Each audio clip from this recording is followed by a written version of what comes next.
मैंने Mary com की autobiography recently पढ़ी है और उसके बेस्ट लेसन्स मैं आज आपके साथ शेयर करने वाला हूँ। पहला लेसन है from poverty to a world champion. Mary Kom पैदा हुई थी मणिपुर के एक छोटे से गांव में। वहाँ वो एक लैंडलेस लेबरर थे, उनकी बेटी थी।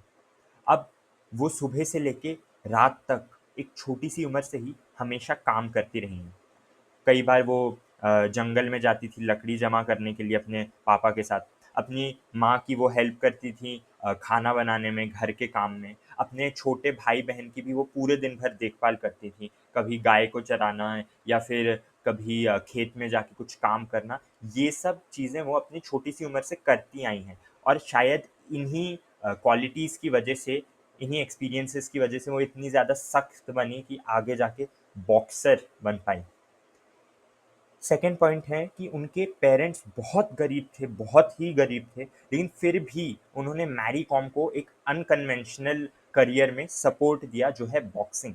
अब ये सपोर्ट ऐसे आराम से नहीं आया, क्योंकि देखा जाए तो पहले मैरी कॉम स्कूल में गईं, स्कूल में स्पोर्ट में अच्छा किया, तो स्कूल वालों ने बोला कि ये गाँव का स्कूल है, इसे छोड़ के आप शहर में यानी इम्फाल, मणिपुर के कैपिटल में अपनी बेटी को भेजो। तो मणिपुर के कैपिटल इम्फाल में जाके मैरी कॉम ने वहाँ पे बॉक्सिंग स्टार्ट की। वो कॉम्पिटिशन जीती। फिर भी उनके माँ-बाप क्योंकि इतने गरीब थे, शुरुआत में उन्हें लग नहीं रहा था कि वो सपोर्ट कर पाएँगे मैरी कॉम को। लेकिन क्योंकि मैरी कॉम इतनी डिटरमाइंड थी, उनके पास जूते फटे हुए थे, फिर भी वो लड़ती थीं और जीतती थीं। इसी की वजह से उस गरीबी में भी उन्होंने अपने माता-पिता को कन्विंस कर दिया उन्हें सपोर्ट देने के लिए, और उनकी डिटर्मिनेशन और माता-पिता के सपोर्ट की वजह से ही वो एक वर्ल्ड चैंपियन बाद में बन पाईं। सेकंड पॉइंट है रिपीटेड लेसन्स। हर एक सक्सेसफुल पर्सन की लाइफ में मैंने कुछ रिपीटेड लेसन्स नोटिस किए हैं। मैरी कॉम के लिए मैं कह सकता हूँ कि एक रिपीटेड लेसन है मोटिवेशन एंड डिलिजेंस। देखिए, अच्छे-अच्छे लेसन्स बताना तो बहुत आसान है कि इसने वो किया, उसने वो किया, लेकिन at the end of the day वो डिसिप्लिन ही है जो कि आपको आगे ले जाता है। मैरी कॉम में वो डिसिप्लिन बचपन से था। छोटी-सी उम्र से सुबह से लेके रात तक काम करना। उसके बाद जब बॉक्सिंग फाइनली उन्हें मिली, तो अग्रेसिवली उस पे वर्क करना। बिना उसके वो आगे नहीं पहुँच सकती थी। दूसरा रिपीटेड लेसन है experiences, experiences, experiences. Mary Kom ने बहुत ही सारे rough and tough experiences notice किए। गरीबी में कई बार उन्हें चावल की कमी हो जाती थी, सब्जी कई बार उन्हें खाने को नहीं मिलती थी, पेट भर के वो कुछ दिन नहीं खा पाती थी, ये सच बात है। लेकिन फिर भी वो आगे जाके वर्ल्ड चैंपियन बन पाई, क्यों? क्योंकि फेलियर्स ने ही उन्हें शेप किया। थर्ड पॉइंट है she had a heart of steel. एक वुमेन्स वर्ल्ड चैंपियनशिप में जब उन्होंने गोल्ड जीता, उस समय उनका बच्चा, 3 साल का बच्चा हॉस्पिटल में था और उसकी हार्ट सर्जरी कुछ ही दिनों में होने वाली थी। तो वो गोल्ड जीतीं, उन्हें पता था कि हार्ट सर्जरी होने वाली है। इस मेंटल वेट के साथ भी उन्होंने गोल्ड को जीता और उसके बाद वो तुरंत इंडिया में आईं और अपने बच्चे के पास गईं और फिर उसके बाद उनके बच्चे का हार्ट का ऑपरेशन हुआ, क्योंकि उनके बेटे के दिल में एक छेद था, उसका ऑपरेशन हुआ। लकीली वो हेल्दी रहा और वो बच गया। मैरी कॉम को अपने बच्चों को पैदा करने के बाद भी कई बार उन्हें छोड़ के कॉम्पिटिशन्स में जाना पड़ता था। महीनों-महीनों तक ट्रेनिंग कैंप्स में जाना पड़ता था। ये हार्ट ऑफ स्टील नहीं है तो और क्या है? क्योंकि एज़ अ मदर वो अपने बच्चों को छोड़ रही थी और आगे काम करने के लिए, मेहनत करने के लिए, देश का नाम रोशन करने के लिए आगे बढ़ रही थी। तो उनके दिल में बहुत बड़ी शक्ति थी।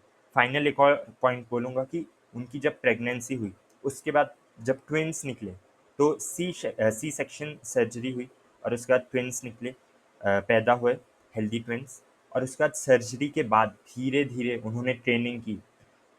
प्रेगनेंसी के बाद एक औरत को वापस ट्रेनिंग में जाना बहुत ही डिफ़िकल्ट है और मैरी कॉम ने ये किया, और उसके बाद ही उन्होंने वर्ल्ड चैंपियनशिप्स जीती और ओलंपिक में उन्होंने ब्रॉन्ज़ मेडल भी हासिल किया 2014 में। एक बोनस लेसन मैं ऐड करूँगा कि कई बार लोग आपको आगे बढ़ने से रोकना चाहते हैं। मैरी कॉम की लाइफ़ में कुछ कोचेज़ थे जो उन्हें आगे नहीं बढ़ने देना चाहते थे। कुछ लोग उनके गाँव में थे जो कि उनसे जलते थे और उनको ताने मारते थे, उनकी फैमिली को ताने मारते थे क्योंकि वो फाइनली पैसे कमा रही थी और फेम कमा रही थी। कई बार वो ट्रैवल करती थी तो रास्ते में लोगों ने ट्रेन में उनकी चीज़ें चोरी कर ली। एक बार तो उनका पासपोर्ट भी चोरी कर लिया, लेकिन लकीली एक ही दिन में उन्होंने एक और नया पासपोर्ट बनवा लिया क्योंकि luck favours the hard workers, और उसके बाद वो इंटरनेशनल कॉम्पिटिशन में जा पाई। तो ये सारी चीज़ें हैं, हम देख सकते हैं कि फुल ट्रस्ट किसी को देना कैन बी डेंजरस। आपको हमेशा मैरी कॉम की तरह ही विजिलेंट रहना है, क्योंकि कौन कब आपका दुश्मन हो जाए वो हम जानते नहीं हैं। हमारे फैमिली फ्रेंड्स तो हमारे साथ हैं, वो तो हमें पता है, लेकिन क्या सभी लोग दुनिया में हमारे साथ है? ऐसा बिल्कुल नहीं। सबके कुछ ना कुछ वेस्टेड इंटरेस्ट होते हैं, सेल्फ इंटरेस्ट होता है, और वो लोग आपको धक्का मार के अपने इंटरेस्ट को पूरा कर लेंगे। इसलिए हमें हमेशा केयरफुल रहना है, मैरी कॉम की तरह अपनी परफॉर्मेंस पे फोकस करना है, बेस्ट परफॉर्मेंस देनी है, ताकि कोई आपके खिलाफ हो भी तो भी आपका बुरा ना करे। फाइनली इन लेसन्स को हम अप्लाई कैसे कर सकते हैं? अब मैं कुछ भी शुगर कोट करके कोई भी लेसन आपको नहीं बताऊंगा। सच बात तो ये है कि मैरी कॉम की लाइफ में से एक ही लेसन मैंने सबसे बड़ा सीखा है, और वो है hard work, hard work, hard work.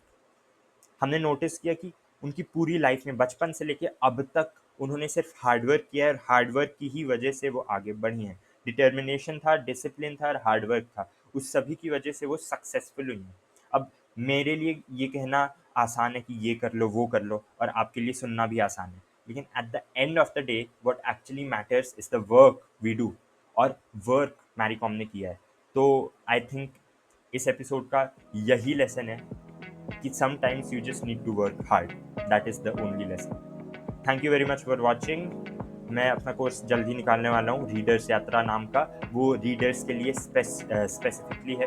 उसमें कैसे हम रीडिंग को फास्ट कर सकते हैं, कैसे हम ज़्यादा बुक्स पढ़ सकते हैं फोकस इंक्रीज करके, और अपने बुक्स को पढ़ के ज़्यादा से ज़्यादा नॉलेज को रिटेन करके उसे अप्लाई कर सकते हैं। ये सारी चीज़ें मैं आपके साथ शेयर करने वाला हूँ। Once again thanks very much for watching, like and subscribe, bye.